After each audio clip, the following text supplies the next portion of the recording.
शिवाय गुरवे नमः।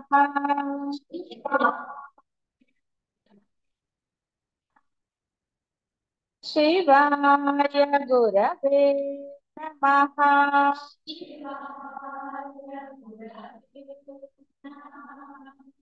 शिवाय गुरवे नमः।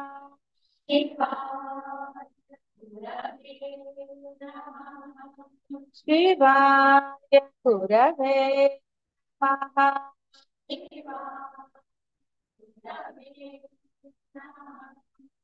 शिवाय गुरवे नमः।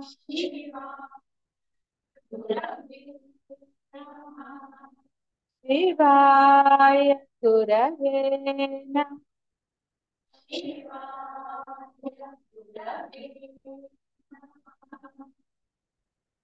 రామచంద్ర, మణిదీప న్యాయం అనే ఒకానొక దృష్టాంతం అధ్యాత్మ శాస్త్రాల్లో ప్రసిద్ధమై ఉంది. అది విను. చైతన్యము వస్తుతః అనంత ప్రకాశ రూపము, సర్వ వ్యాపకము అయి ఉన్నది. అట్టి చైతన్యము అనే మణికాంతి ప్రసరణయే సత్ అనుభవము. అంటే ఆ సత్తా చైతన్యం ఉంది కదా మీ అందరిలో పాపం. ఆ చైతన్యమణి యొక్క అసంఖ్యాక కాంతి పుంజములే ఈ అసంఖ్యాక జగత్తులు, జీవులు కూడా. అట్టి చైతన్య సత్తా మాత్రము యొక్క స్ఫురణమే, ఆ రూపమే స్వభావం. మీ బుద్ధి అదే కదా. చైతన్యాలు లేకపోతే బుద్ధి ఉందా? లేదమ్మా. చైతన్యము తన యొక్క సత్తా మాత్ర యథార్థ స్వభావాన్ని కొంచెం ఏమరచి దాని విస్మరణ చే స్వయముగా కించిత్ విషయాభిముఖం అయిన దాని వలె అవుతుంది. దానిని అజ్ఞాన సంవిత్ అంటారు. ఇంతకుముందు వచ్చిందా? అట్టి అజ్ఞాన సంవిత్తు అన్యథాభావంలో ఆశ్రయించినది అవుతుంది. అట్టి అన్యథాభావంచే పరామర్శ పూర్వకంగా భావికాల ప్రపంచం యొక్క నామ అర్థ కల్పనలతో వ్యవహరించ ఆరంభిస్తాం. అయితే ఆ కల్పనల రూపంగా తానే అవుతోంది. అట్టి నామ అర్థ కల్పనలతో ఆకాశము కంటే కూడా అతి సూక్ష్మము శుద్ధము అయినట్టి రూపము ధరించి సర్వ పదార్థముల గురించిన భావికాలపు నామరూపముల యొక్క పర్యాలోచన నిర్వర్తిస్తోంది.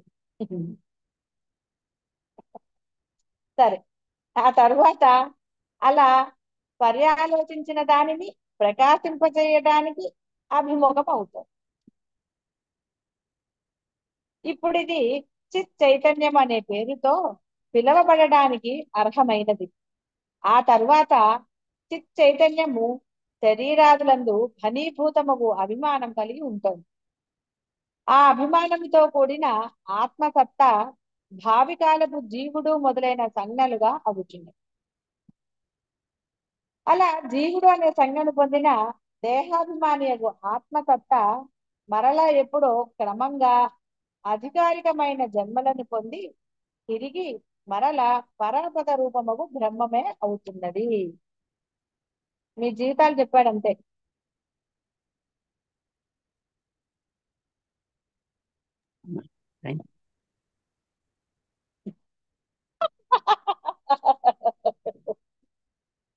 అర్థమైనట్టుగానే ఉన్నారు కదా.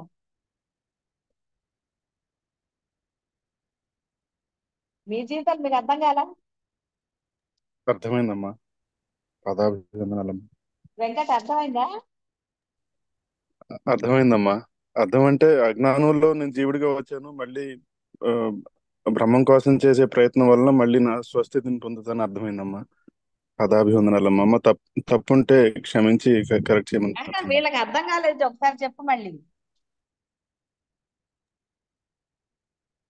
అమ్మా, నేను బ్రహ్మానేనమ్మా. ఇనీషియల్ గా నన్ను అజ్ఞానం వలన జీవుడిగా అయ్యాను, జన్మలు పొందాను. మీ అనుగ్రహం వలన కారణంగా వెంకట జన్మలు పొందాడు. మీ అనుగ్రహం వలన మళ్ళీ నా స్వస్థితిని తెలుసుకున్నానమ్మా. నా స్వస్థితిలో స్థిరత్వం పొంది మళ్ళీ బ్రహ్మాన్ని అవుతానమ్మా. Very good. పదాభివందనాలమ్మా. కరెక్టే కదా చెప్పింది. మరి ఇంకేంటి అర్థమైందిగా మరి? ఓ, వినిపించదు. అజ్ఞానం వలన జన్మలు పొందాడు. మళ్ళీ గురువు అనుగ్రహంతో మళ్ళీ బ్రహ్మం అయ్యాడు. అంతే. ఇంకేమైనా ఉందంటారా వేరేగా? అక్కడ ఇంకేమైనా చెప్పబడిందా? ఆ?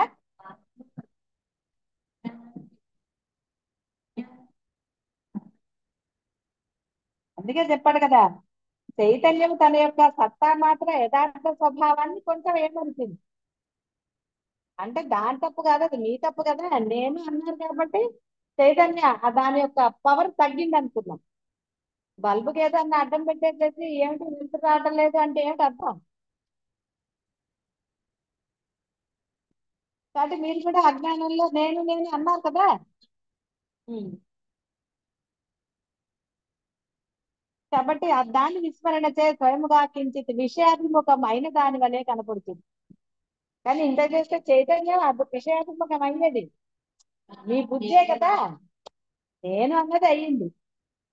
కాబట్టి మళ్ళీ సాధన అంటే తెలుసుకున్న తర్వాత సాధన చేస్తే, కాబట్టి ఇప్పుడు అజ్ఞాన సంవిత్తు అన్యథా భావం ఆశ్రయించింది. అన్యథా భావం చే పరామర్శ పూర్వకంగా భావికాల ప్రపంచం యొక్క నామాత్మ కల్పనలతో వ్యవహరిస్తున్నారు కదా. ఎన్ని పేర్లు పాపం మీ అందరికీ అసలు కదా, చాలా పేర్లు ఉన్నాయి కదా. సో ఇప్పుడు అర్థమైంది కదా. ఆత్మసత్త భావికాలపు జీవుడు మొదలైన సంజ్ఞలుగా అవుతుంది. జీవుడు అనే సంజ్ఞను పొందిన దేహాత్మ అనే ఆత్మసత్త మరలా ఎప్పుడో క్రమంగా అధికారికమైన జన్మను పొంది తిరిగి మరలా పరమపద రూపముకు బ్రహ్మాన్ని చేస్తుంది.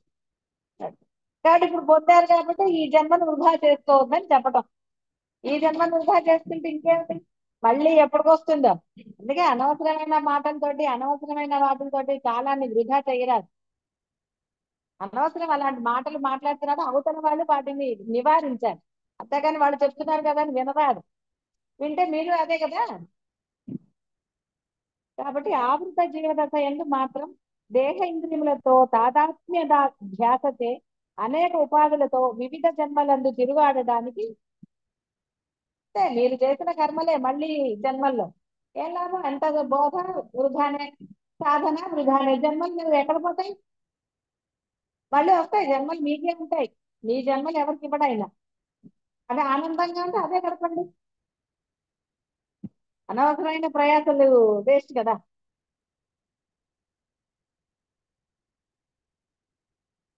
అందుచేత అది శుద్ధ రూపం యొక్క ఏమరుపుచే జనించిన మలిన కర్మల రజోగుణాన్ని ధరించుతారా, ఎక్కడికి పోదు.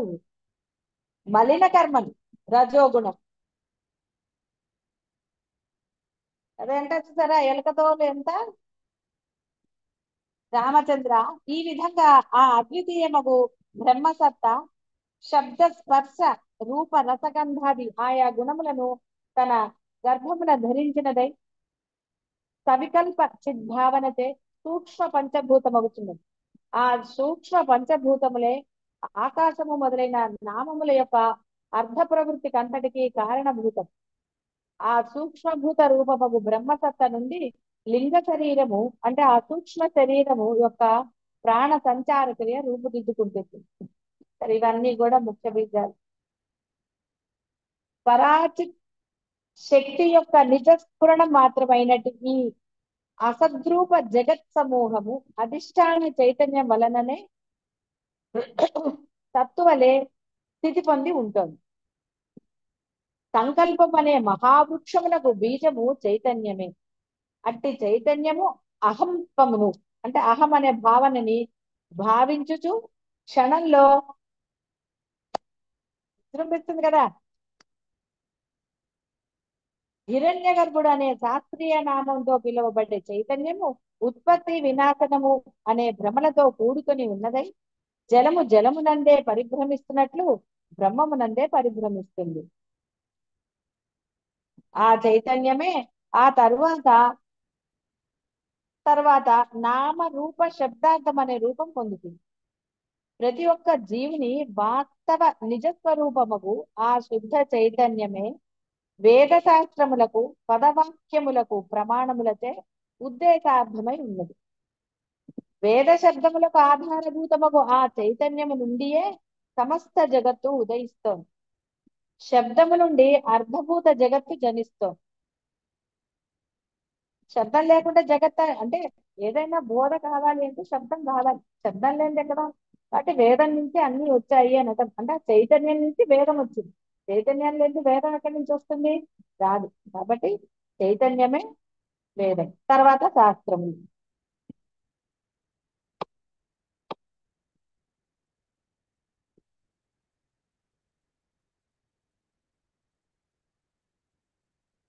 కాబట్టి రకరకాలుగా ఈ ప్రకారంగా విచిత్ర సంకల్పములు నిర్వర్తిస్తున్న బ్రహ్మమే హిరణ్య గర్భుడు. మళ్ళీ హిరణ్య గర్భుడు అంటే ఎవరోనా తెలుసు కదా? హిరణ్య గర్భుడు ఎవరు? మీ ఫ్రెండే కదా.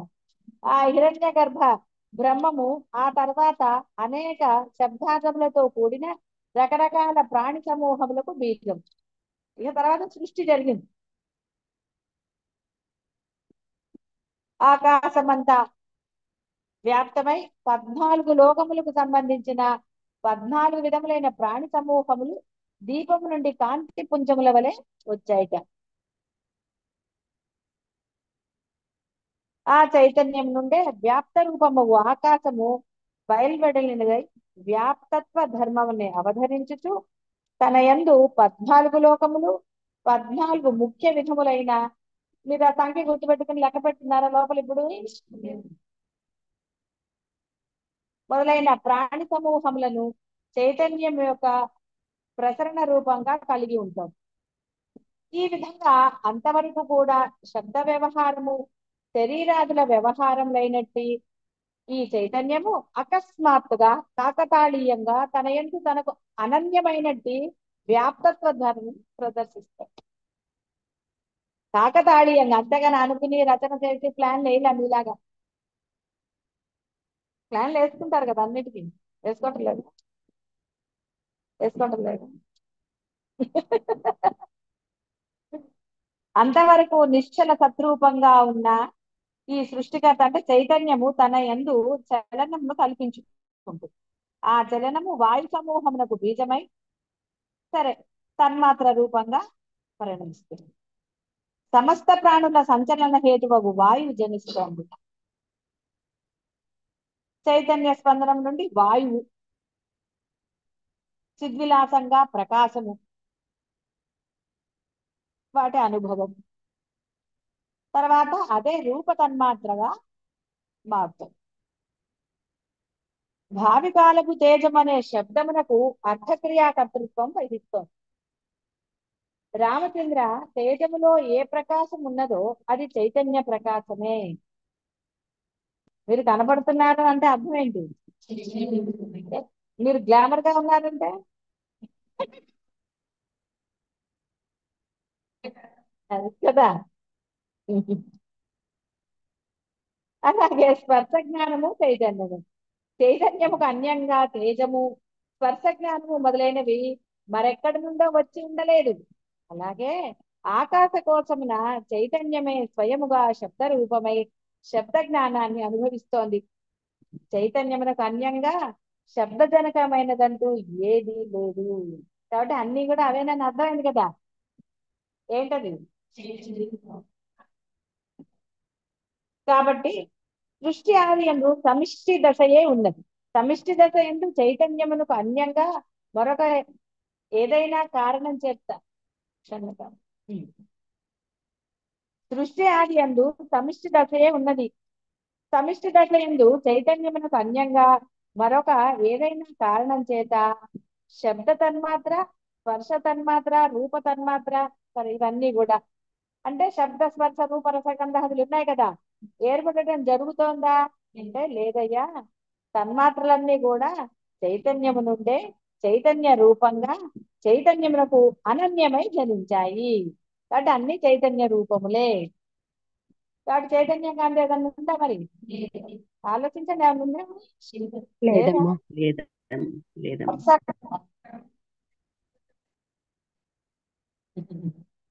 అలాగే ఇప్పుడు ఈ సృష్టి దశ యందు కూడా ద్వైత ఏకత్వములకు కొత్తగా స్థానం ఎక్కడిది? అందుచేత సమిష్టి నుండి వెష్టి వరకు కూడా చైతన్యమే సర్వ పదార్థ రూపంగా ఉన్నది.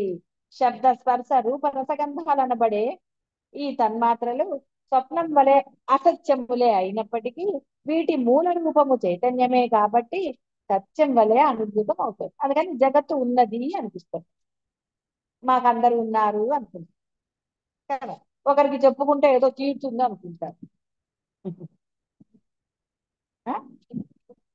తీరదని కానీ చెప్పుకుంటున్నారు కదా మరి, అనవసరమైన మాటలు కదా, నిందా వాక్యములు. ఇవి దేనికి మరి చెప్తున్నారు, ఏం ఆశించి చెప్తున్నారు? ఎక్కడైతే ఉన్నది బ్రహ్మమే అని చెప్తూ అలాంటివి కూడదని చెప్పినప్పుడు మరి ఎందుకని వాటిని ఈ రోజుకి జరుగుతున్నాయని సమాధానం ఉంటుందా? ఉండదు. ఎందుకంటే చెప్పరు సమాధానం. ఏదో ఆశించే కదా చెప్పుకుంటారు ఒకళ్ళకి, అంతే కదా. ఒకరి మీద ఒకటి చెప్పారు మీకు అంటే అర్థం ఏంటి? మీరు వాళ్ళని తిట్టడమో, వాళ్ళని సమర్థించడమో, వాళ్ళని ఇదో చేయాలి, అయ్యో పాపం అంత కష్టపడుతున్నారా, ఏమిటి కష్టం అక్కడ? అంతే కదా. లేకపోతే ఎందుకు చెప్తారండి పక్క వాళ్ళకి? చెప్తారా? ఉమ్.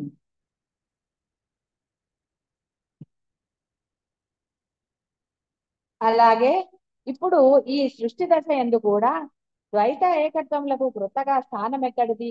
అందుచేత ఒకటి అయిపోయింది కదా, సత్యం వలె అనుభూతం.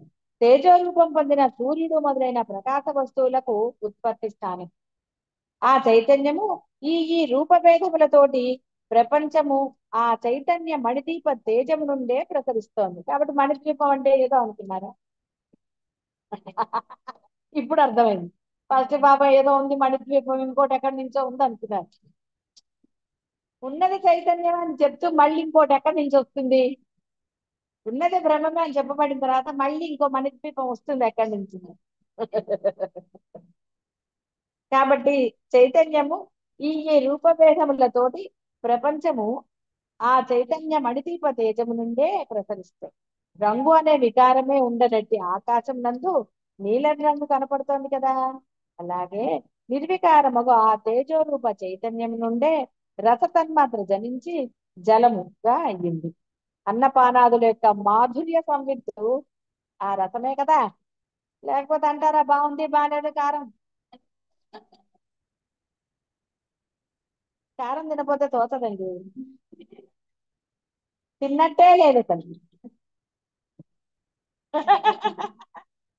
కదా, ఆ మాత్రం వేసుకోకపోతే కారం 10 పచ్చిమిరపకాయలు వేస్తే కానీ.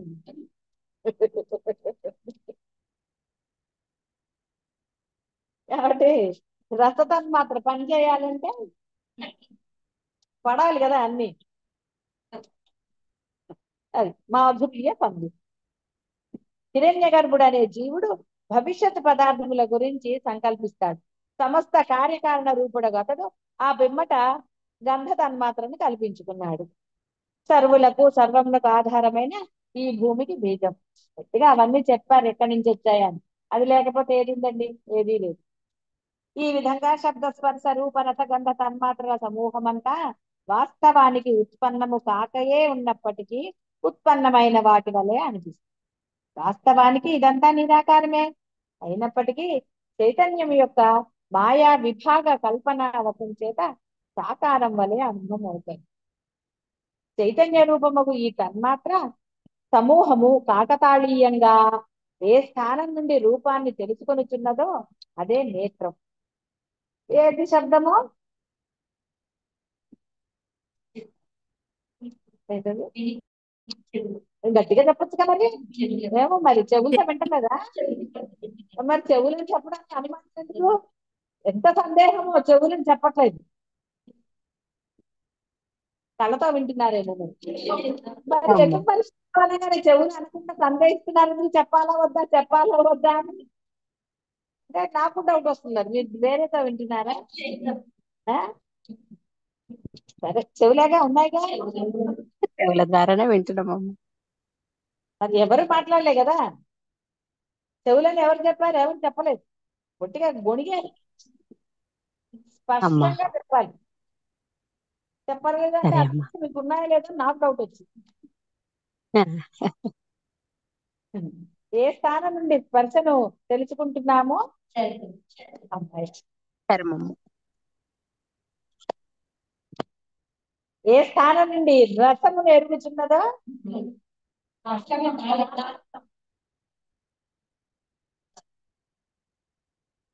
నాలుక జీవ. అమ్మా. ఏ స్థానం నుండి గంధాన్ని, గంధము అంటే వాసన. ఇప్పుడు వచ్చిందా వాసన? అక్కడి నుంచి ఒకటే వాసన వస్తుంది కదా, ఏదో కాలిపోయిన వాసన. అది కాబట్టి అన్ని ఉన్నాయి కదా, అందరికి అన్ని ఉన్నాయి ఉన్నాయండి. కదా, గొడవ లేకుండా. ఏమంటే నాకు లేవు, పక్క వాళ్ళకు ఉన్నాయండి, ఎంత బాధ. అదే కదా, బాధగా ఉండదు. ఒకళ్ళకి ఎక్కువ ఉంటే ఒకళ్ళకి తక్కువ ఉంటాయి. ఇప్పుడు వాళ్ళకి ఎంత బాధ, ఒకటే మిరపకాయ వేసుకుంటారు. రసేంద్రియం పనిచేయడం మానేస్తుంది. ఎంత బాధగా చెప్పింది ఆవిడ. మరి ఒకటే వేసుకుంటున్నాను, ఎంత బాధ లోపలికి ఇచ్చదు. లేదా కదా, నక్షత్రాలు కనబడే వాళ్ళకి ఇప్పుడు పాపం అసలు ఏమీ కనపడలేదండి, ఎంత బాధ అసలు. కానీ ఏం చేస్తాం మరి, ఆచరణ కావాలి కదా. మరి మిరపకాయ కావాలా, జన్మనాహిత్యం కావాలో తేల్చుకోవడం కదా. నక్షత్రాలు చూస్తూ బతికేస్తానండి అంటే ఏంటని వేసుకోవచ్చు మిరపకాయ. నక్షత్రాలు వద్దమ్మా, నాకు అసలు కావాల్సిందే అసలైన బ్రహ్మం అన్నప్పుడు మరి నక్షత్రాలను వదిలేసి ఇవతలకి రావాలి కదా. అవును. ఈ విధంగా ఆ తర్వాత నియమితమగు ఆకృతి పొందిన ఈ జీవుడు దిక్కులు, కాలము ఇవన్నీ కల్పించుకున్నాడు పాపం. లేకపోతే ఎలా బతుకుతాడు? లేకపోతే పొదుగు నిద్రపోతాడు. ఫస్ట్ అమ్మా. మనిషి అందరు కలిసి ఒక మనిషింట, ఒరే నువ్వు కాస్త దృఢంగా ఉన్నావు కదా, కాస్త తపస్సు చేయరా, భగవంతుడు వస్తే కనుక రోజు స్నానము, ఒక్కరోజు తిండి అని అడగమని చెప్పారు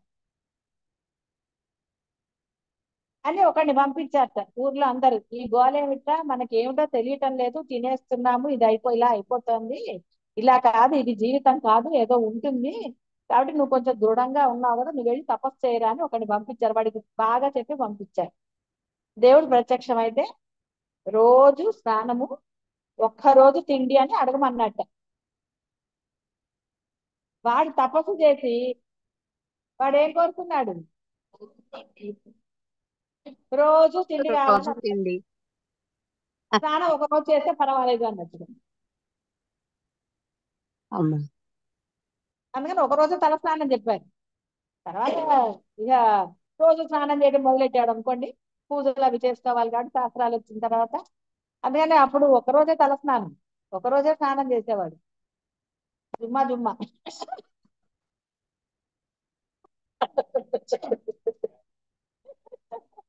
అది. ఏం చేస్తాడు వాడు? తదాసు అనేసాడు. వాడికి అప్పుడు నిద్రమత్తు వదిలింది. నిద్రమత్తు అంటే తపస్సులోంచి అప్పుడు బయటకు వచ్చాడు వాడు. వచ్చేసాడు, దేవుడు వచ్చేసాడు, ఇచ్చేసాడు, అయిపోయింది. ఊర్లో వాళ్ళందరూ చెత్త కొట్టారు వాడిని. కదా నేను పంపించింది ఎందుకని. ఎందుకంటే ఇంకా బ్రహ్మదేవుడు మళ్ళీ ఇంకోళ్ళు వెళ్ళి తపస్సు చేసే శక్తి అక్కడ ఎవరికి లేదు ఇంకా. అందుకని అలా అయింది వాళ్ళు. కాబట్టి మీ తప్పేం లేదు కదా పాపం, మీ తప్పు ఉందా? అందుకనే భగవద్గీతలో మితాహారం తినండి అన్నాడు.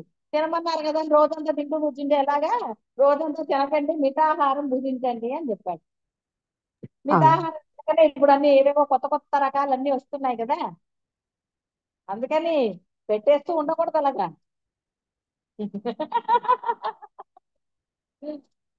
అది మితంగా ఉంటే అన్ని సర్వత్రా వర్జయేది అతి కదా. మితంగా ఉన్నాం అనుకోండి, ఆరోగ్యంగా ఉండొచ్చు, డాన్సులు చేసుకోవచ్చు కదా.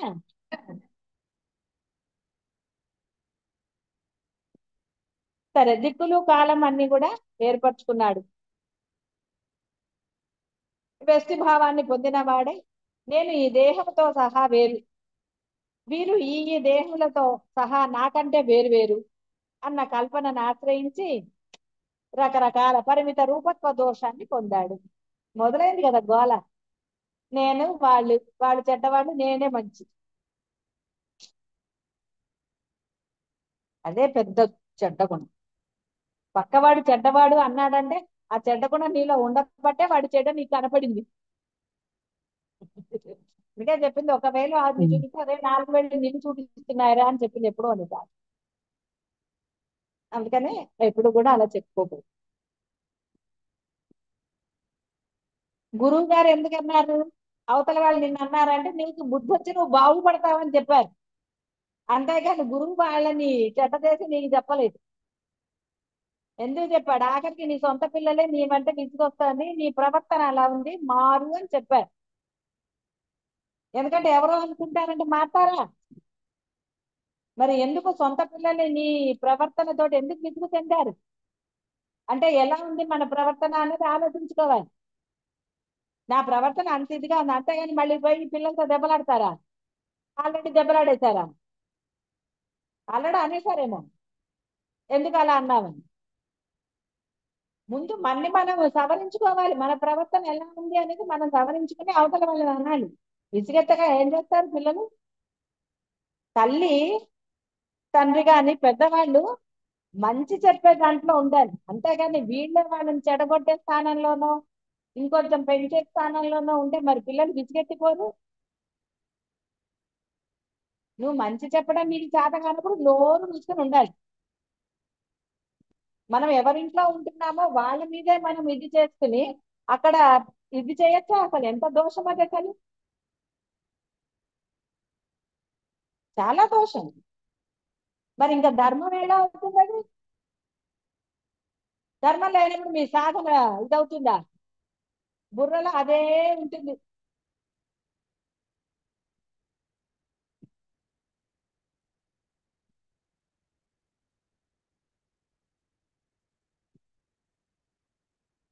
కాబట్టి పరిమిత ఎక్కడికక్కడ ఈ రూపత్వ దోషాన్ని పొందుతున్నాడు.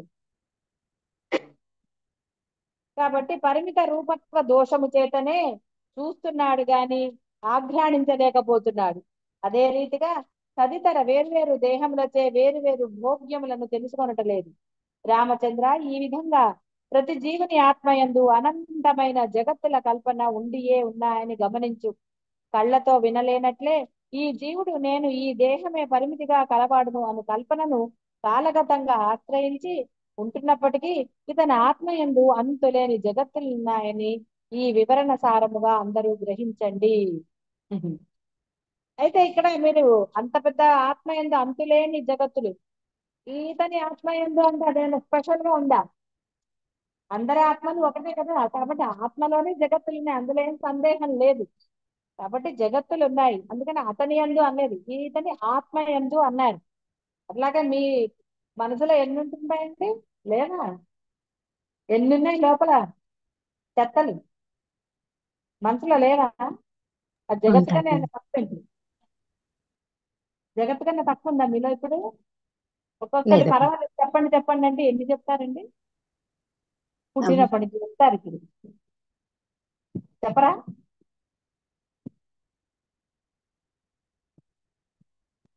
నేను అడిగితే చెప్తారా చెప్పరా అని అడిగాను, అంతేకాని మీరు మళ్ళీ ఎక్కడికో వెళ్ళారు. ఉందలే అంత ప్రపంచం అసలు మామూలుగా. ఇప్పుడు ఇక్కడ ఉండకూడదని కాదా దాన్ని తీశారు, కానీ అప్పుడప్పుడు ఉంది కదా లోపల నుంచి కొన్ని వస్తాయి కదా బయటికి. రావట్లేక స్వార్థం వస్తాను కదా. మరి స్వార్థం అంటే ఏంటి అర్థం? స్వార్థం అంటే మీదని కాదు, పిల్లలు అన్న స్వార్థం లేదు ఇంకా కొంచెం. మరి అందుకని మీరు మళ్ళీ వెంటనే స్వార్థం ఎక్కడ ఉంది అని అక్కర్లే. స్వార్థం అంటే ఏది స్వార్థం? నా పిల్లలు అన్న స్వార్థం స్వార్థం కాదా? నాకు ఇది కావాలి అంటే మరి స్వార్థం కాదా? లేదా? గురువే గట్టిగా ఏం అనదండి. ఏం అవసరం గురువుకి, ఏమవసరం మిమ్మల్ని అంటే ఏమొస్తుందండి కదా, ఇంకా బయట వచ్చి భయపడాలి. ఉం. మరి ఇంతమంది నేను ఒక్కదాన్నే కదా, అమ్మ. అందరూ ఏకమైతే అది. అందుకని ఒట్టిగా ఎప్పుడు అన్నది, అందుకని ఒకసారి తరిచి చూసుకోవాలి ప్రశ్న ఏమిటి వేశారు అని. అప్పుడు లోపల నుంచి బయటకు వస్తాయి కదా అగ్ని జ్వాలలు. ఎన్నున్నాయండి లోపల, ఇంకా పూర్తిగా సమసిపోలేదు. సమసిపోతే ఇప్పటికి ప్రాణం అయిపోయావు కాదా? అవును. స్థిరస్థితి రాదా? అంటే లోపల భాండాలు దాచుకున్నారు కదా మరి. అది.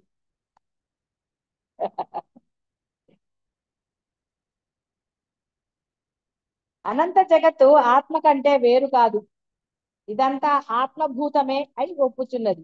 కాబట్టి ఈ జగత్తులు పరమార్థమున ఉదయించటము లేదు, అస్తమించటము లేదు. ఇదంతా కూడా శిల్పం యొక్క గర్భ ప్రదేశం వలె సచ్చిదానంద ఘనమగు మౌన రూపంగానే స్థితి పొంది ఉన్నది. చైతన్యం అనే మణి నుండి అనుక్షణికంగా ప్రసరిస్తున్న కాంతి పుంజములే ఈ జీవులు, జగత్తులు, బ్రహ్మాండాలు, తన్మాత్రలు, దేహాలు, భావములు, సుఖ దుఃఖములు, జ్ఞాన అజ్ఞానములు వగైరా. ఇందులో ప్రతి ఒక్క జీవుడు చైతన్య రూపమగు మణి అయి మణిదీప న్యాయం అనే తాత్విక స్థితి అవతరించే ఉంటాడు. అంటే బ్రహ్మత్వం అని అర్థం అక్కడ. అలాగే సర్వాత్మకమగు చిత్ చైతన్యమణి కాంతి పుంజము కూడా అంత మణితో పోలుస్తున్నారండి. మణినే కదా అన్నిటికన్నా విలువైనది. ఏమో మాకు విలువనే తెలుసులేండి, శ్రేష్టం అని తెలియదు. అమ్మా అది కాబట్టి దానితో పోల్చాడు. కానీ మనం ఏం చేస్తాం, మణి మీద ఏం కప్పారండి? ధూళి కప్పేశాము. ఒక్కటే ఎక్కడ కప్పారు, ఎన్ని రకాలు ఉన్నాయి లోపల. అమ్మా అబ్బో, కామ క్రోధాలు ఎన్ని ఉన్నాయండి. మణి ప్రకాశించకుండా ఉంది కదా ఇప్పుడు. మరి మణి ప్రకాశిస్తే అవును, బ్రహ్మమే. బోధ ఉండదు కదా, హాయిగా కబుర్లు చెప్పుకునేవాళ్ళు. బోధ ఆవశ్యకత లేదు కదా అప్పుడు. అప్పుడు రసానుభూతి అమ్మా పొందొచ్చు. స్థితి పొందాక మా అనుభూతి పొందొచ్చు కదా, అప్పుడు 10 వేసుకోవచ్చు. ఉమ్. అప్పుడు 10 వేసుకోవచ్చు. అప్పుడు ఇంకేం అప్పుడు ఉండదు. ఆపక్కర్లేదు కదా. అప్పుడు మన ఇష్టం. ఇట్లా చేతి నిండుగా ఇప్పుడు తప్పేటప్పుడు స్థితి పొందాక తినొచ్చనే కదా చెప్పింది. మరి దానికోసమైనా స్థితి పొందుతారేమో అంటే స్థితి పొందొచ్చు.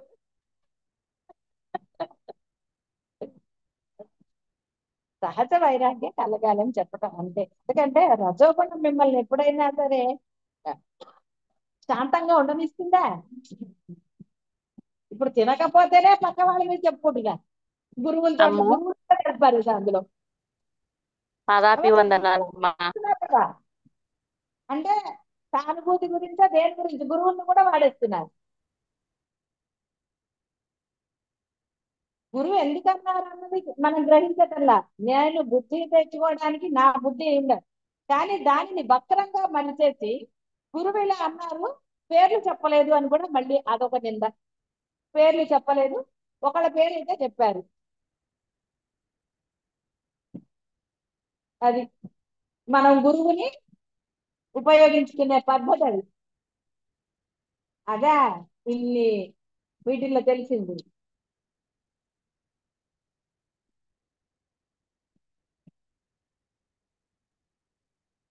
ఏం చేయాలి?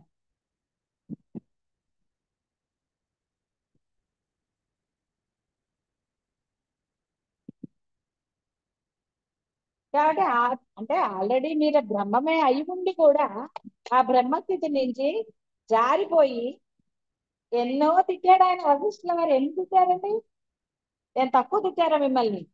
మరి అయినా బుద్ధి రాలేదంటే ఎలాగా? మరి ఎలా వస్తుంది బుద్ధి? ఎప్పటికి వస్తుంది?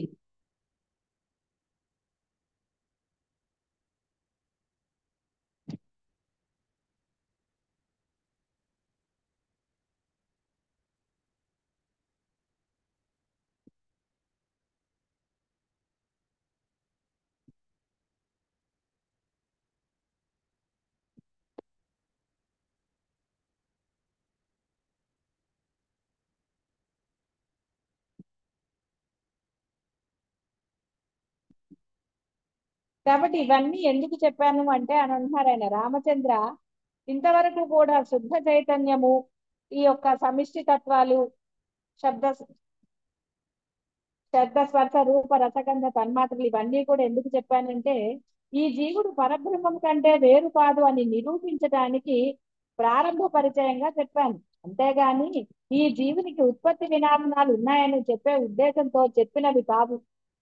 ఆత్మ యొక్క అకృత్రిమ అవయవ రూపుడు విషయాభిముఖుడు అగు దానిని చిదాభాసుడని పరమాత్మ యొక్క అంశ రూపుడని పిలుస్తారు. జీవుణ్ణి వాడే జీవుడు అనే పేరుతో కూడా పిలువబడుచున్నాడు. అంటే ఎంత ఉన్నతమైన స్థితి, దానిని ఎంత దిగజారుస్తున్నారు కిందకు.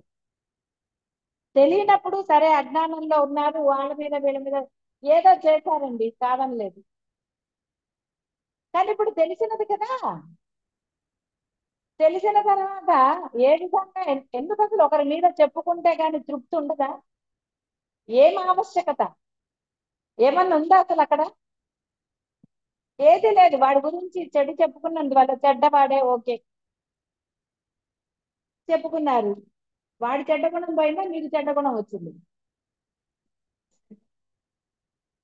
మరి సాధన ఎందుకు చేస్తున్నారంటే చెడ్డ గుణాలు నశించడానికే, చెడ్డ గుణాలు పెంచుకోవడానికి. మరి ఇంత తత్వం తెలిసిన వాళ్ళు మరి ఎందుకు చెప్పుకుంటున్నారు, ఎందుకు వింటున్నారు?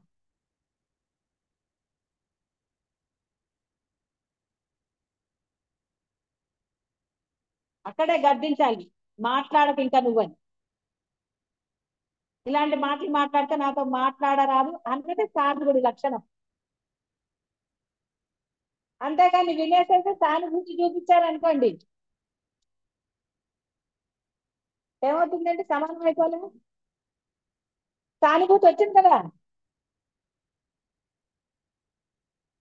చిదాభాసునికి అనేక పేర్లు ఉన్నాయి కదా, మీకు తలా ఒక పేర్లు లేవు ఇప్పుడు జీవుడికి. తర్వాత ఈయన పెట్టిన పేర్లు ప్రాణము, కర్మేంద్రియాలు జ్ఞానేంద్రియాలు ధరించడం చేత జీవుడు అని, విషయాల పట్ల ఉండటం చేత చిత్తమని, మనసులోనే కదా బోర్డు అని పెట్టుకుని దాచుకున్నారు చిత్తము. ఆయా విషయంలో తెలుసుకుని ఎరుగుచుండటే అంటే నాకు అది పదం మీకు నాకు కూడా నచ్చదు ఆ పదం. అందుకని తెలుసుకొని చుండటచే చిత్ రూపుడని, అంటే తెలిసిన వాడు అని. ఇది ఇట్టిది కదా అనే బోధ కలిగి ఉండటం చేత బుద్ధి అని, సంకల్పించడం చేత ఊహ అపోహాలకు సంబంధించిన జ్ఞానం కలిగి ఉండటం చేత మనస్సు అని, నేను ఉన్నాను అనే అభిమానపూర్వకమైన వృత్తితో కూడి ఉండటం చేత అహంకారం అని, చైతన్య పరిపూర్ణమగు ఆత్మ వస్తు స్వరూపుడే అయి ఉండటం చేత చిత్ స్వరూపుడు అని, దృఢమైన సంకల్ప సమూహముచే పూరితుడై ఉండటం చేత పుర్యష్టకమని. అంటే ఇవన్నీ కూడా ఇవి కేవలం వినండి, దీనివల్ల మీకు ఏం పెద్ద ఉపయోగాలు లేవు. సరే రకరకాలుగా పేర్లు అన్నాడు కదా, ఆ పేర్లు చెప్పాడు. ప్రకృతి పురుషుడు, అవిద్యా స్వరూపుడు,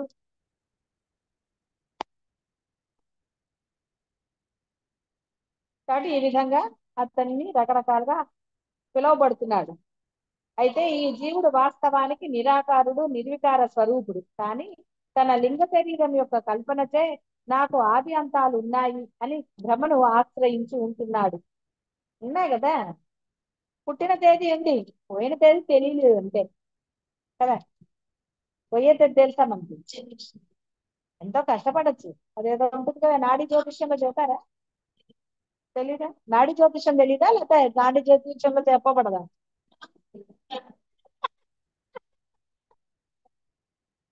లేదా నాడీ జ్యోతిష్యంలో పూర్వజన్మలు కూడా చెప్తాడు.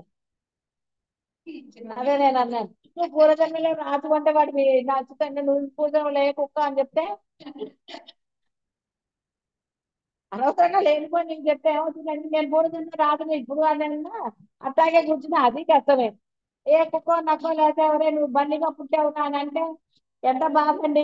బండి చూసుకోండి కదా, ఏ కుక్క చూసేది నా చెప్పండి పూర్వ జన్మలని ఎంత బాధ అండి. ఎందుకు చెప్పండి అన్న అడి జ్యోతిష్యాలు పనిలేక. పూర్వ జన్మలో మీ అమ్మ నాన్నల పేర్లు కూడా, కుక్కలకి అమ్మ నాన్నలు ఎక్కడ ఉంటాయి? వాడికి ఆలోచన ఉంటది కదా.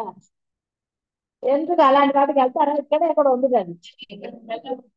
మొన్న ఎవరో చెప్పారు, దగ్గర ఇక్కడ మనకి అది తమిళనాడులోనే ఉంది పేరు. వెళ్ళొచ్చారా?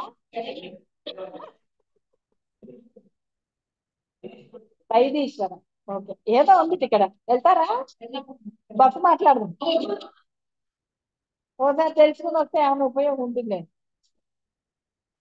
సరే మీరు అక్కర్లేదంటే నేను, మీకు ఎవరికైనా కావాలా జూమ్ వాళ్ళకి అడ్రస్ కనుక్కుందాం. వద్దు గురువు గారు. లేదమ్మా వద్దమ్మా. వద్దమ్మా. అభివందనం.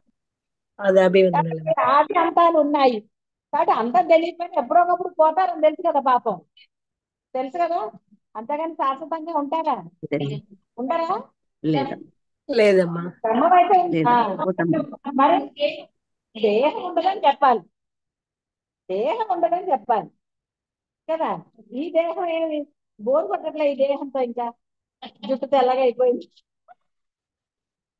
కళ్ళజోళ్ళు వచ్చాయి, సరైన కళ్ళజోడు దొరకదు, కొనుక్కుందామంటే కళ్ళజోళ్ళు ఏమిటో రంగులు మారుతాయి, రకరకాల గోల కదా. మళ్ళీ షాప్కి వెళ్ళాడు, వాడు ఈ కళ్ళజోడు అంటే ఆ కళ్ళజోడు అంటే 100 పెట్టి చూడు ఎంత తలకాయ నొప్పి. కళ్ళజోడు షాప్కి వెళ్తే మనకు ఒకటి నచ్చుతుంది, పక్క వాడికి ఒకటి నచ్చుతుంది, ఇదో గోల మళ్ళీ అదొకటి. ఏదో మనకి నచ్చిన కళ్ళజోడు ఏదో తెచ్చుకుంటారంటే మళ్ళీ పక్క వాడికి నచ్చదు, కొన్ని తెచ్చుకున్న తర్వాత ఇంకోటి ఎవడు అంటాడు, ఒకటి బాగుంది అబ్బా బ్రహ్మాండం, ఇంకోటి చూసి ఏచి అస్సలు బాగాలేదు అన్నారు, ఇంకోటి ఇంకా అదో గోల. ఎన్ని తలకాయ నొప్పులు కదా. హాయిగా మళ్ళీ ఇంకో జన్మ వచ్చింది అనుకోండి, అప్పుడు కళ్ళజోడు కళ్ళజోడు లేని జన్మ పొందు, అప్పుడు ముందు నుంచి జాగ్రత్త పడదాం. వద్దమ్మా వద్దు. అప్పుడు వైదీశ్వర బావులకి వెళ్ళి ముందు జన్మలో మనం ఏమి అక్కర్లేదా? చూడండి మరి ఇప్పుడు కళ్ళజోళ్ళు వచ్చి ఎన్ని బాధలు కదా. అందరూ బాగుందంటే పర్వాలేదు, ఎవరన్నా బాగాలేదు అన్నారు అనుకోండి, కళ్ళజోడు చూసినప్పుడు అదే గుర్తొస్తుంది కదా. ఎన్ని బాధలు అసలు చూడండి, అలా అన్నిటికీ అవే కదా. అందుకని మరి దేహంతో బోర్ కొట్టలేదు, కొత్త దేహం పొందుతాం. చాలా ఈ దేహంతో విరక్తి వచ్చేసింది, సహజ వైరాగ్యం. అలాగే స్వప్నము సంకల్ప నగరం వంటిదే ఈ త్రిలోకములతో కూడిన జగత్తు కూడా. భ్రమరూపమగు ఈ త్రైలోక్య జగత్తు అర్ధక్రియా సమర్థమై ఉన్నప్పటికీ కూడా వాస్తవానికి ఇది శరీర రహితము, పదార్థ శూన్యము, నిరాకారము అయి భాషిస్తాయి. కాబట్టి అసలు ఇది గుర్తు పెట్టుకుంటే ఎందుకు వస్తాయండి వేరేవన్నీ కూడా. మనం ఏంటో మనకి తెలిసి అనవసరంగా వేరేగా ఉండటం దేనికోసం కదా, దానివల్ల ఏమన్నా ఉపయోగం ఉన్నదా? కాబట్టి సర్వ సభికులారా, ఈ లింగ అంటే సూక్ష్మ శరీరము చిదాకాశమే. ఈ చిత్త శరీరం వాస్తవానికి ఆకాశం కంటే కూడా అత్యంత శూన్యం. అయితే ఈ చిత్త శరీరమే 14 లోకాలకు ఉత్పత్తి స్థానం. కాబట్టి అంటే మరి స్వర్గం ఉందనుకున్నారు కదా పాపం మీరందరూ, పుణ్యం చేస్తున్నారు కదా, ఇప్పుడు చేయట్లేదా పుణ్యం? మంచి పని కూడా పుణ్యమే, ఆశించి చేయటం లేదు, అది చెప్పాలి కదా, ఆశించి చేయటం లేదు. కాబట్టి అప్పుడు పుణ్యం రాకపోతే ఎట్లా మరి? అక్కర్లేదా? జ్ఞానులు అయిపోయారు అందరు. నాకు కొంచెం పుణ్యం కావాలి, ఇస్తారా?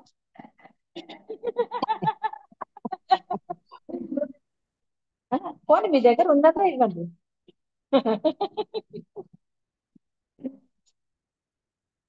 కాబట్టి ఈ చిత్త శరీరం ఉదయించటము లేదు, అస్తమించటం లేదు, ఎప్పటి అట్లే స్థితి పొంది ఉన్నది.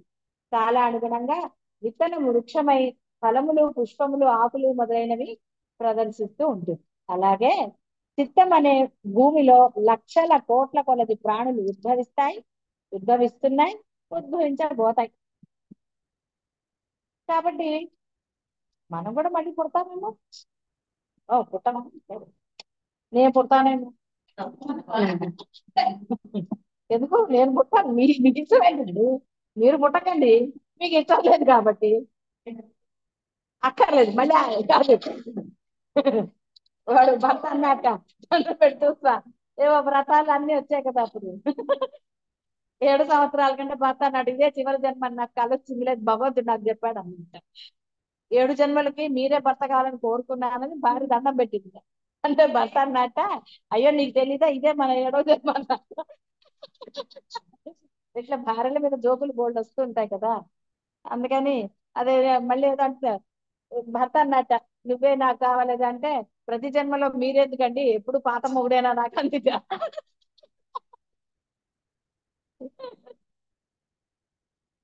ఇలాంటి జోకులు చాలానే ఉంటాయి కదా. అది జోకే అనుకునే వాళ్ళు లేరా? బోల్డ్ మంది ఉంటారు కదా, మనసులో అనుకుంటారు కానీ బయటికి చెబుతాను. వాళ్ళు దేవుడికి ఏం దండం పెట్టారో తెలియదు కదా మనకి.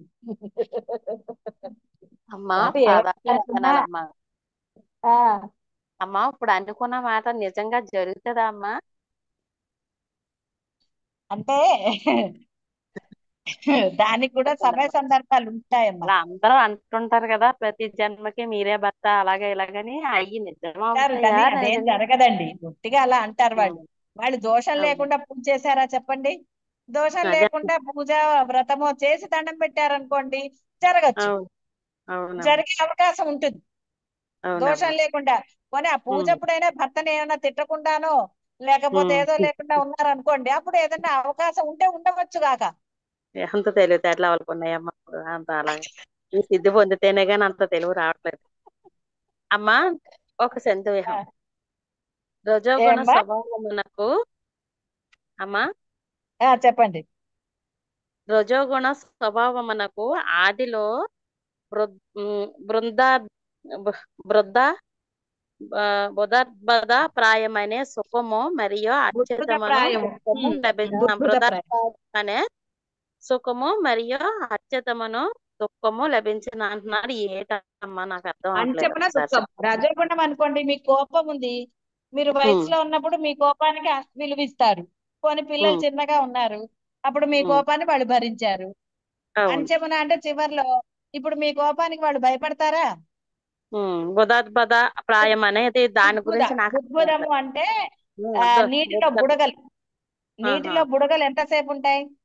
ఆ, అంతసేపే అన్ని జీవితం. ఆహా.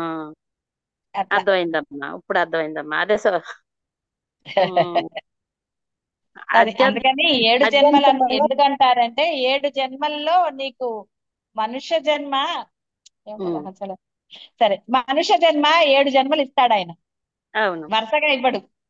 ఉమ్, మనుష్య జన్మ ఇస్తాడు, ఈ 7 జన్మల్లో నువ్వు తరించడానికి అవకాశం ఇస్తాడు. ఇహ ఉమ్, ఆ తర్వాత మీకు అవకాశం దొరకదు. అవునమ్మా. మళ్ళీ కొన్ని కోట్ల జన్మలు అయితే తప్ప మళ్ళీ మనుష్య జన్మ రాదు. ఉమ్. ఇది పరమ రహస్యం, ఇది అనవసరంగా బయటకు వస్తుంది అట్లా మీరు అడిగేశారు. 7 జన్మలు అనగా 7 మానవ అత్యంతలో జన్మలు ఇస్తాడు పరమాత్మ. అవును. బాగా గుర్తుపెట్టుకోండి, 7 మానవ జన్మలు ఉహు. అవకాశంగా ఇస్తాడు ఆయన. అమ్మా చెప్పమ్మా. ఆ 7 మానవ జన్మల్లో కనుక మీరు మీకు ప్రతి అంటే ఆ మానవ జన్మల్లో ప్రతి జన్మలోనూ మీకు ఈ యొక్క ఆత్మ అద్వైతం గురించి మీకు తెలియబడుతుంది, భగవంతుడి గురించి తెలియబడుతుంది. అమ్మా. అద్వైతం తెలియకపోయినా భగవంతుడు తెలియబడతాడు, భక్తి ఏమిటో తెలియబడుతుంది. అమ్మా. అవకాశం మీ యొక్క పూర్వజన్మలను బట్టి మీకు తరించే అవకాశం పరమాత్మ ఇస్తాడు. అవును. ఆ 7 జన్మల్లో గనక మీరు ఆ అవకాశాన్ని వినియోగించకపోతే ఉమ్, తర్వాత చాలా కష్టం. మానవ జన్మ అమ్మా. లైన్గా రావు, కాకపోతే త్వరితంగా వస్తాయి. అమ్మా. త్వరితంగా వస్తాయి 7 జన్మలు. ఆయన అపార కరుణ కాబట్టి 7 జన్మలు ఇస్తాడు. అందుకే మీ యొక్క సాధన వృధా పోదు అని ఎందుకు చెప్పాడంటే ఆయన, మరలా అమ్మా. జన్మలో మీరు దాన్ని ఇది చేయవచ్చు అని ఎందుకు చెప్తాడు అంటే, ఆ విధంగా తొందరగా వస్తుంది మానవ జన్మ అని. అమ్మా. వస్తుంది, మీ సాధనే వృధా పోదు. కాబట్టి ఇప్పుడు అమ్మా. వెనక్కులు చేద్దాం అనుకోకండి, ఎందుకంటే ఉమ్, మళ్ళీ బ్యాలెన్స్ చేస్తే ఆ బ్యాలెన్స్ చెప్పండమ్మా. చేసుకుంటాయినా. మీరు ఎప్పుడైతే సాధన వరకు ఉన్నారో దాని యొక్క బ్యాలెన్సింగ్ కూడా ఉంటుంది, ఎప్పుడు కూడా లెక్కలు ఉంటాయి ఆయన దగ్గర. అవును. ఆయనకేం పెద్ద కష్టం కాదు కదా. ఉమ్, కాబట్టి దాని ప్రకారంగా మీకు ఆయన కరుణతో కొన్ని ఇది చేసి మీకు ఇస్తాడు. ఏడు అవును. జన్మలు ఇస్తాడు మానవ జన్మ. కాబట్టి ఇప్పుడు ఇది అవునమ్మా. మీది చివరి జన్మ, ఏ జన్మ అనేది మీకు తెలియదు కదా. తెలీదమ్మా. కానీ ఇక్కడ ఇంకొక అవకాశము, ఇంకొక పరమ రహస్యం. అందరు ఉన్నారా? వినని వాళ్ళు పాపం వాళ్ళకి చెప్పండి. వింటూ అద్వైత బోధ జరిగేది చివరి జన్మలో, బాగా గుర్తుపెట్టుకోండి. అద్వైత బోధ కేవలం చివరి జన్మలోనే జరుగుతుంది. గురువు అనేది మీకు కేవలం చివరి జన్మలోనే లభిస్తాడు. అవునమ్మా, ఇది పరమ అర్థమైంది. సూక్ష్మం. మరి ఎందుకు బయటకు వచ్చిందో తెలియదు కానీ అమ్మా. అద్వైత అర్థమైంది. బోధ కేవలము చివరి జన్మలోనే జరుగుతుంది. లేతే నేను ఎన్నిసార్లు పాదాభివందనాలు మిమ్మల్ని తల్లి. హెచ్చరించను, జాగ్రత్త పడండి, జాగ్రత్త పడండి, దీక్షలు తీసుకోండి, చెయ్యండి అని మీకు చెప్పవలసిన ఆవశ్యకత నాకు లేదు. పాదాభివందనాలమ్మా, బాగా అర్థమైంది. కేవలం చివరి జన్మలో మాత్రమే గురువు లభిస్తాడు. ఆ గురువు చేత మీకు ఆ బోధ లభిస్తుంది. పాదాభివందనాలు తల్లి. ఇంతకన్నా వేరే ఏది చెప్పటానికి లేదు మరి. లేకపోతే ఇది ఇన్నిసార్లు మిమ్మల్ని ఎప్పుడు హెచ్చరించడం కానీ, మిమ్మల్ని తిట్టడం కానీ, మీ బుద్ధులని నేను విమర్శించడం కానీ జరిగేది కాదు. అమ్మా. ఇంకా సమయాన్ని వృధా చేస్తున్నారు కాబట్టి ఇప్పటికైనా అది ఆవిడ అడగటంతో బయటకు వచ్చేసింది 7 జన్మల నుంచి అని. కాబట్టి జాగరూకత వహించండి అంటారు. అనవసరమైన కాలయాపన చేసుకోకండి. అనవసరమైన మాటల జోలికి ఎంత జాగరూకతతో ఉంటే ఈ ప్రపంచము ఏ బంధము నిజం కాదన్న పరమసత్యం మీ అందరికీ తెలియబడింది. ఏ బంధానికి మీరు విలువ ఇవ్వటం కానీ మొదలుపెట్టి మీ యొక్క సమయాన్ని కనుక సద్వినియోగం చేసుకోకపోతే మరలా ఎప్పటికో. కాబట్టి దీని గురించి యోచన చేయమనను. అది అందుకనే రమణ మహర్షి కూడా గంటలో చనిపోతే అని చెప్పాడు. అవునమ్మా. చివరి జన్మ బాగా గుర్తు పెట్టుకోండి. అమ్మా, తమో చెప్పండి. గుణానికి మాత్రము అద్యంతములో రెండిటి ఎందున దుఃఖమే ప్రాప్తించును అంటున్నారమ్మా. తమో గుణం బద్ధకం కదమ్మా. చెప్పండి అమ్మా, అది కూడా మాకు బద్ధకము వివరించండి. ఇక దానికి ఎన్నన్నా ఉన్నాయి. అలసత్వము, చేద్దాంలే అని పోస్ట్ పోన్లు చేసుకోవటము, లేకపోతే పక్క వాళ్ళ మీద ఆధారపడి ఉండటము. మీకు పని చేసే ఓపికన్నా పక్క వాళ్ళ మీద డిపెండ్ అయ్యారనుకోండి అలాగే. చెప్పండి అమ్మా, ఇందులో సెల్ఫ్ అది. ఏం లేదు, చెప్తేనే కదా అర్థం అందుకని అవుతుంది. అలా ఎప్పుడైతే మనం పక్క వాళ్ళ మీద ఆధారపడటము, అలా వాళ్ళ చేత చేయించు, ఇలాంటివన్నీ కూడా తమో గుణానికి కిందకు వస్తాయి. కాబట్టి అది దుఃఖమే కదా. అవునమ్మా, వాళ్ళు మీకు సంతోషంగా ఇప్పుడు మీకు బాగాలేదు అనుకున్నప్పుడు ఎవరైనా మీకు సహాయం చేస్తారు, ఏదైనా చేస్తారు. బానే ఉండి కూడా చేయించుకున్నారనుకోండి, అవతల వాళ్ళు తిట్టుకుంటారు కదా, తమో గుణంతో అది మీకు సమానం. ఆనందాన్ని ఇస్తుందా? ఇవ్వదు. అది అది మన తమో బాగుండి గుణం వాళ్ళతో కూడా చేయించుకుంటున్నామన్న బాధ ఉంటది కదమ్మా. ఉంటుంది. అది దుఃఖ కారణం అన్నమాట. అందుకనే 3 గుణాలు లేకుండా ఉండాలి అంటాడు.